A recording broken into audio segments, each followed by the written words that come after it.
Now in World War II we would be very familiar with three main terms: the Berghof, Obersalzberg and Berchtesgaden. Berchtesgaden is the township here in southern Bavaria. The Berghof is the place where Hitler had his house, or the house was called the Berghof, or the mountain court.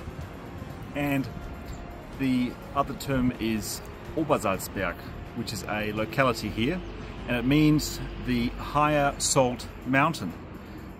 Why does it refer to salt? And that's because salt mining has been occurring in this area for over 500 years, and the Obersalzberg Salt Mine still exists, and it has a production of some 1 million cubic meters of brine a year, 1,000 tons of salt a day.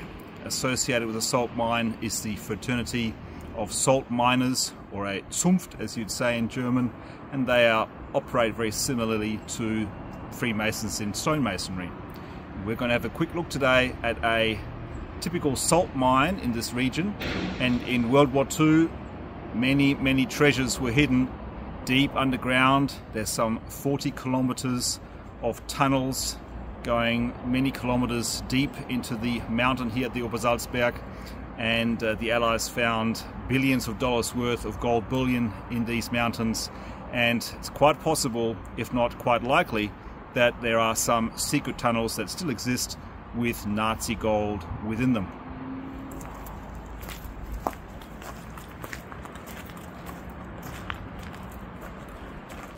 We venture together into the dark abyss of one of Hitler's salt mines. The Nazis used this and other mines as a depository of many stolen works of art. Many of these artworks were destined for a future Führermuseum, and other cultural items were to be exhibited at the planned Führerbibliothek. I often point out the incredible hypocrisy in contemporary history.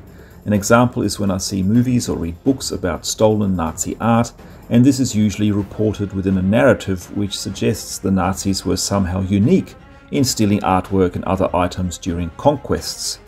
This seems to place the Allied powers on some sort of moral high ground, yet I have been to the British Museum and I have been to the Louvre Museum in Paris, France, and these Allied museums are of course full of stolen goods and artworks and priceless cultural pieces which were simply taken and stolen, often violently, from colonial conquests. The Allies were experts in robbing the world of cultural artifacts. Many salt mines here in Bavaria as well as in Austria were found to contain not just artworks but billions of dollars worth of gold. The Nazis also used lakes as deposits of riches. If you haven't done so already, view my films on the Toplitz treasures, where I have recovered original £5 Nazi counterfeit notes from the lake. Before the Nazis, these salt mines were important sources of income, particularly for the provosts and ecclesiastical Reichsfürsts of Berchtesgaden. This Berchtesgaden salt mine is very professionally managed. There are daily tours through the salt mine. They have wooden slides one can utilize which transport you further into the mines. There is even an impressive underground floating barge which visitors use to float across a vast brine lake deep inside the mountain.